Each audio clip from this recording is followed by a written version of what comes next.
Will Goldstein here, thekingscourt.com. Another chance to hit that button down there if you've been watching videos here, and subscribe. And also check out my music on the About page of this channel. We're continuing still with the World Unity series. This is number 24, and the title of this video is God, Israel, and the Kingdom. A subtitle could be A Christian Perspective on the Davidic Kingdom. There's a lot of Bible verses in here, and then I often make comments on the Bible verses to kind of give my perspective on it. But the translation that I just use throughout is New American Standard Bible. So if I'm going to give that many scriptures, I ought to make reference to who it is. So this is all from the Old Testament, Exodus 19:6. And you shall be to me a kingdom of priests and a holy nation. These are the words that you shall speak to the sons of Israel. So right off the bat, all the way back in Exodus, Israel is to be exactly like I just said, a kingdom of priests and a holy nation. In Numbers 24, verse 7 to 9. Water will flow from his buckets, and his seed will be by many waters, and his king shall be higher than Agag. Let me make a reference to Agag. Agag was a common name among Amalekite kings. So it's kind of like a Caesar is to Rome. And his kingdom shall be exalted. God brings him out of Egypt. He is for him like the horns of the wild ox. So in other words, he's going to be great. He will devour the nations who are his adversaries and will crush their bones. Israel is going to do that against the adversaries and smash them with his arrows. He crouches, he lies down like a lion. So Israel's like a lion, and like a lioness who dares to rouse him. Blessed is everyone who blesses you, and cursed is everyone who curses you. That is probably the most well-known part at the end. Blessed is everyone who blesses you, and cursed is everyone who curses you, in reference to Israel. That last statement that I made, that's very applicable today. Think about it, what's happening, with Israel, and that verse still holds true today with the people and their perspectives about Israel. So those who bless Israel, God will bless. Those who curse Israel, God will curse. And that goes way back to Numbers. 1 Samuel 18:8.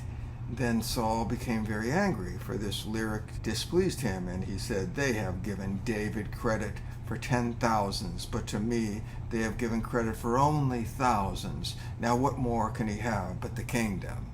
So Saul is the first king, and he can see that he's about ready to lose his kingdom because the people are praising David for all his military might and victories. And he's not getting the glory, David's getting the glory. And so they're out celebrating him, and he's jealous. But anyway, it's the beginning of the kingdom in that sense, because he's the first king, Saul. Okay, so 1 Samuel 28:17, and the Lord has done just as he spoke through me, for the Lord has torn the kingdom from your hand and given it to your neighbor, to David. So thus we have David's the second king, but the whole Davidic kingdom is now because David was a man after God's own heart. So he had his problems for sure. He messed up, but his heart was fully devoted to God. 2 Samuel 5:12, and David realized that the Lord had appointed him as a king over Israel, and that he had exalted his kingdom for the sake of his people, Israel. So I'm sure he's very happy about that. 2 Samuel 7:11-16. Even from the day I appointed judges over my people Israel, and I will give you rest from all your enemies. The Lord also declares to you that the Lord will make a house for you. When your days are finished and you lie down with your fathers, I will raise up your descendants after you who will come from you, and I will establish his kingdom. He shall build a house for my name, and I will establish the throne of his kingdom forever. I will be a father to him, and he will be a son to me. When he does wrong, I will discipline him with the rod of men, with strokes of sons of mankind. But my favor shall not depart from him, as I took it away from Saul, whom I removed from you. Your house and your kingdom shall endure before me forever. Your throne shall be established forever. Thus we have the continuing Davidic line, because it was established forever. This video is leading up to, well, how is it going to be established forever? The verse is to David about Solomon, and the blessing is going to be with Solomon.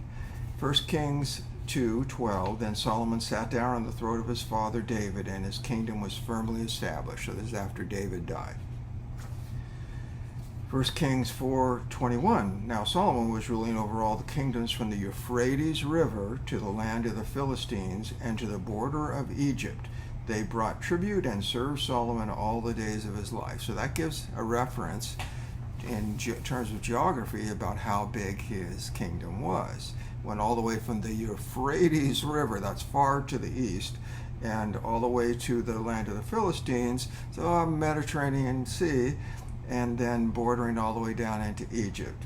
1 Kings 9:4-7, God's talking to Solomon.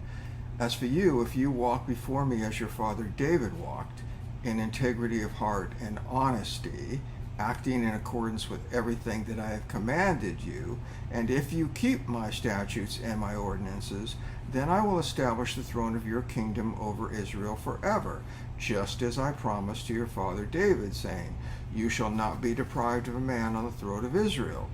But if you or your sons indeed turn away from following me, and do not keep my commandments and my statutes which I have placed before you, but you go and serve other gods and worship them, then I will cut Israel off from the land which I have given them, and the house which I have consecrated for my name I will expel from my sight. So Israel will become a saying and an object of derision among all peoples. Even though Solomon was a great king, but he obviously had problems fulfilling that. And Christians tend to say that David was a man after God's own heart, 100%. Well, Solomon was kind of 50%. And he was persuaded, story goes, by his foreign wives. He had what, I don't know, together, or maybe if you put his wives and his concubines together, what, it was 1,000? So, and they weren't, Jews, and they were probably persuading him and just led him down the wrong path. And then it went down to his son, and then the division in the kingdom, then ended up coming, and then finally, end up being exactly what it says here. They will become, the people will become an object of derision among all peoples, which ended up happening for the Jews, in history. Because he and his descendants did not follow God's decrees. So this is what happens when people don't follow God's decrees. 1 Kings 11:10-13. He commanded him regarding this thing that he was not to follow other gods, but he did not comply with what the Lord had commanded Solomon. So the Lord said to Solomon, since you have done this, and you have not kept my covenant and my statutes which I have commanded you, I will certainly tear the kingdom away from you. You will give it to your servant. However, I will not do it in your days, only for the sake of your father David, but I will tear it away from the hand of your son. Yet I will not tear away all the kingdom, but I will give one tribe to your son for the sake of my servant David, and for the sake of Jerusalem, which I have chosen. 1 Chronicles 17:13-15. I will be his father, and he will be my son. I will not take my favor away from him, as I took it from him who was before you. But I will settle him in my house and in my kingdom forever, and his throne will be established forever. According to all these words and according to all of this vision, so Nathan spoke to David. His throne will be established forever. So that even though it's kind of in the missing points, there's the whole idea is to reestablish that Davidic line, because it is to be forever. So how is that going to come about? 1 Chronicles 22:10. He shall build a house for my name, and he shall be my son, and I will be his father, and I will establish the throne of his kingdom over Israel forever. So it's not a temporary thing. Okay. Notice that word keeps coming in there. Throne forever. Kingdom forever. This is drilled in to the Jewish mindset. 1 Chronicles 28:6-8. He said to me, your son Solomon is the one who shall build my house and my courtyards, for I have chosen him to be a son to me, and I will be a father to him. I will establish his kingdom forever, if he resolutely performs my commandments and my ordinances, as done now.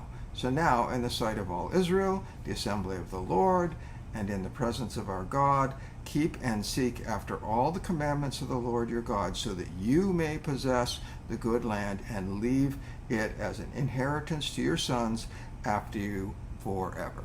This is all about blessings and curses, okay? If you do what God says, then you're blessed. He wants to bless you. If you turn against him and you're a rebel, then comes the curses. So really, life is a choice, blessings or curses, and your actions, your will, and what you decide is the deciding factor. Not really God. God's just carrying out whatever you decide for yourself.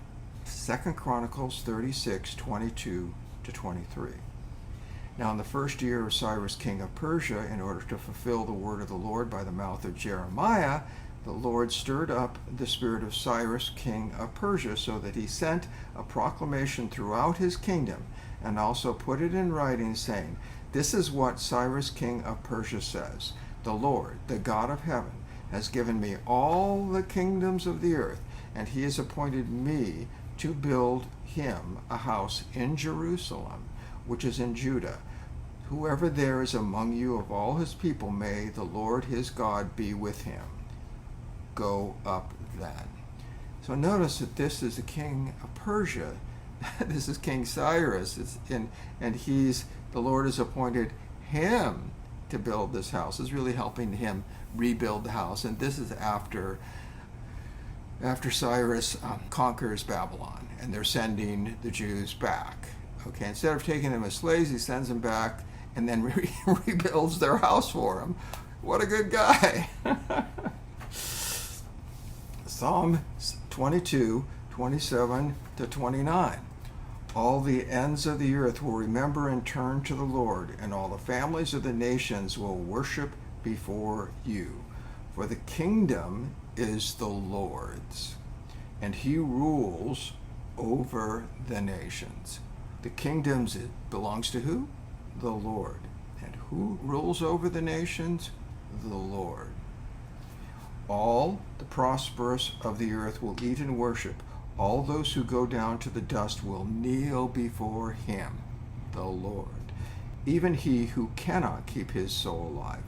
Some translations say, even he who did not keep his soul alive. So that whole idea is ultimately the kingdom of the earth, and all the nations of the earth belong to the Lord. So how is that going to be established?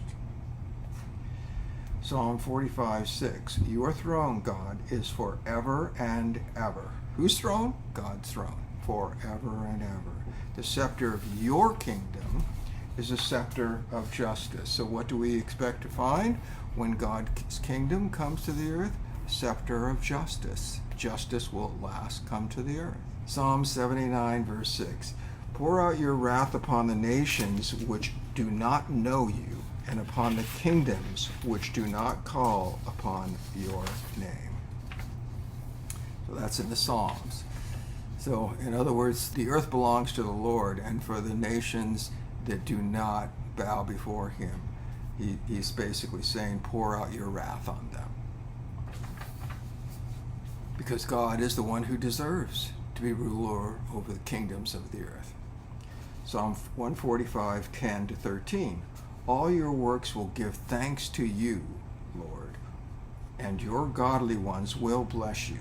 They will speak of the glory of your kingdom, God's kingdom, and talk of your might, to make known to the sons of mankind your mighty acts, and the glory of the majesty of your kingdom. Your kingdom is an everlasting kingdom, and your dominion endures throughout all generations. The Lord is faithful in his words and holy in all his works. So again, that's in Psalms. Isaiah 9, verse 7. There will be no end to the increase of his government or of peace on the throne of David and over his kingdom. On the throne of David, well, by the time Isaiah was along, David's long gone. He's saying on the throne of David, there will be no end to the increase of his government or the peace that's going to come to the throne of David and his kingdom, to establish it and to uphold it with justice and righteousness from then on and forevermore. The zeal of the Lord of armies will accomplish this. Notice it's the Lord of armies. Jesus Christ, our coming King of Kings, Lord of armies. Battle of Armageddon, Jeremiah 10:7. Who would not fear you, O King of the nations? For it is your due. For among all the wise men of the nations and in all their kingdoms, there is none like you. There is no one like God. Okay? Who can compare to God? Ezekiel 37:24. And my servant David will be king over them, and they will all have one shepherd, and they will walk in my ordinances and keep my statutes and follow them. Now, isn't it interesting, because this is Ezekiel. Ezekiel is hundreds of years after David, but he's saying, my servant David will be king over them. So this is where Jesus Christ comes in. He's in the Davidic line, which I'll give you that at the end of this video. But it's that whole idea of the continuation forever of the Davidic line, the kingdom. And the kingdom in the sense of Israel. That's why I'm giving you all the verses, not from the New Testament. All these verses are from the Old Testament. Daniel 2:44. And in the days of those kings, the God of heaven will set up a kingdom which will never be destroyed. The God of heaven will set up a kingdom which will never be destroyed. And that kingdom will not be left for another people. It will crush and put an end to all these kingdoms, but it will itself endure forever. So in other words, in the coming kingdom that's going to come, this is in Daniel, so Daniel's big on the prophecies of the end times. So the other kingdoms are the kingdoms that God is going to destroy, that are going to rise up against him. In Gog and Magog or Battle of Armageddon, they're rising up against him. His kingdom will crush those kingdoms. And his kingdom will last forever. Daniel 4:2-3. I am pleased to declare the signs and miracles that the Most High God has done for me. How great are his signs, and how mighty are his miracles. His kingdom is an everlasting kingdom, and his dominion is from generation to generation. Daniel 7, verses 13-14. The Son of Man presented. That's kind of like a topic of this. I kept looking in the night visions, and behold, with the clouds of heaven, one like a son of man was coming. And he came up to the Ancient of Days and was presented before him, and to him was given dominion, honor, and a kingdom, so that all the peoples, nations, and populations of all languages might serve him. His dominion is an everlasting dominion, which will not pass away, and his kingdom is one which will not be destroyed. So notice that this is extremely important because this is Old Testament, and it's talking directly about Jesus Christ. Jesus Christ in the New Testament is called the Son of Man. And he's also coming in the clouds of heaven. Jesus himself said you would see him coming in the clouds of heaven. Here in this vision that Daniel has of the future, he sees one like a son of man coming in the clouds. And he came up to who? The Ancient of Days. So this must be God the Father, is the only thing that I can imagine. And he was presented before him. And God the Father gives him his dominion, his honor, and a kingdom. What's that kingdom? Kingdom on the earth, that all peoples, nations, and populations will serve him. So he's coming to be king over the earth. And his dominion is an everlasting dominion that will never pass away. It does say in the New Testament there will be a new heaven and a new earth, but that's a continuation of his kingdom. His kingdom is one which will never be destroyed. Daniel 7:18, but the saints of the highest one will receive the kingdom and take possession of the kingdom forever, for all ages to come. So who's going to inherit the earth? It says right here, the saints of the highest one. The highest one? Who's the highest one? God. The saints of God. They're going to receive the kingdom. They're going to be part of this kingdom that's going to last forever, for all ages to come. Daniel 7:21-22, I kept looking, and that horn was waging war with the saints and prevailing against them, until the Ancient of Days came and judgment was passed in favor of the saints of the highest one. And the time arrived when the saints took possession of the kingdom. The horn is the Antichrist and his kingdom. Okay? So the Ancient of the Days came and passed judgment in favor of the saints of the highest one. Okay, the highest one would be the Lord of the armies, Jesus Christ, our coming King. So then the saints took possession of the kingdom at the destruction of the Antichrist, the horn. Daniel 7:27, then the sovereignty, the dominion, and the greatness of all the kingdoms under the whole heaven will be given to the people of the saints of the highest one. His kingdom will be an everlasting kingdom, and all the empires will serve and obey him. So what's going to happen at the end? All the empires all over the world will serve, and they will obey him. Because God's on the throne, our coming King. The God-man is sitting on the throne. Once they see the power and majesty that he has, there's no contention.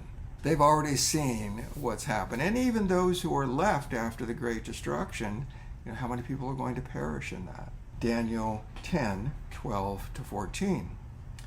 Then he said to me, who said, well, this could be an angel, it could be a pre-incarnate Jesus that's talking to Daniel. It's not really clear, so there's disputes about that among scholars.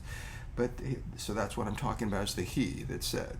Then he said to me, to Daniel, do not be afraid, Daniel, for from the first day that you set your heart on understanding this and on humbling yourself before your God, your words were heard, and I have come in response to your words. So Daniel's praying, and he's getting a response from this, whoever this is, saying, I've come in response to that. I've heard you from the very beginning. But the prince of the kingdom of Persia was standing in my way for 21 days. Here's really important, because if this is really in the last days, which says it is, it's the prince of the kingdom of Persia. What's Persia today? Iran. What are we seeing in the problem in the world today? Iran. So where's the big problem that's standing in the way? Is the prince of the kingdom of Persia is what's standing in the way. Look at today's news. The prince of the kingdom of Persia was standing in my way for 21 days. Then behold, Michael. Who's Michael? Michael is the archangel who is responsible for Israel. If you ask anyone in the Jewish nation who's the great protector of the Jewish nation, Michael, the archangel Michael is the Jewish. So here it is. Then behold, Michael, one of the chief princes, so here he's called a prince, but he's an archangel, came to help me. So Michael, Archangel Michael, is helping this person who's addressing him. That's why people say this can be none other than the coming King, the Lord of Lords, King of Kings, Jesus Christ. He came to help me, for I had been left there with the kings of Persia. In other words, he was there on his own against the kings of Persia, and the Archangel Michael, with his legions of angels, I assume, is coming to help him. Now I have come to explain to you what will happen to your people in the latter days. I'll say that again. I have come to explain to you what will happen to your people in the latter days, today, or sometime around now, because the vision pertains to the days still future. Let me just point out that around the time that Daniel had this vision was probably around 550 BC. So we're talking about, almost 2,600 years ago.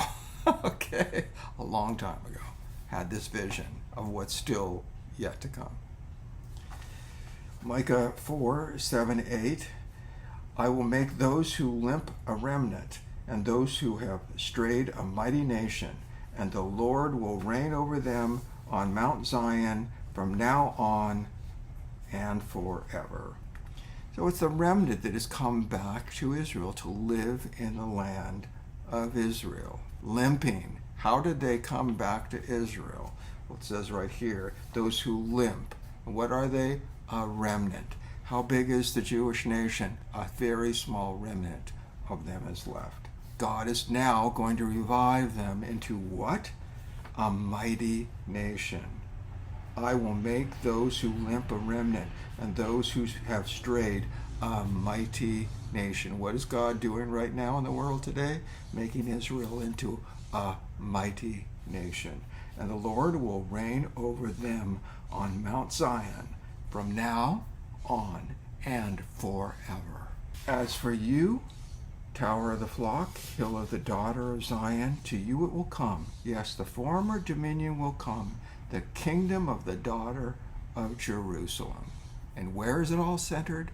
Right there, Jerusalem. So look, I hope you enjoyed this video, and it's a chance to subscribe.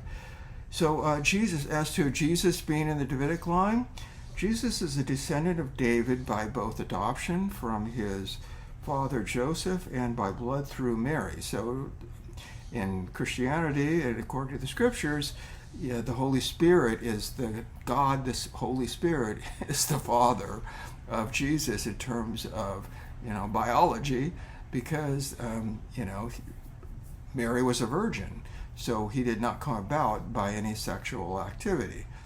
He's considered to be adopted by Joseph. But nevertheless, Joseph did have a Davidic line, and Mary had a Davidic line as well. So he's a descendant through both of them. Now there is something very interesting. There are two genealogies, and one of them is in Matthew about the Davidic line concerning Jesus. And in Matthew there are 27 generations from David to Jesus, and in Luke there are 42. So, and they're not the same. So apparently one is from Mary and one is from Joseph, but not everyone really agrees to that, and there's a discrepancy, and no one really knows for sure.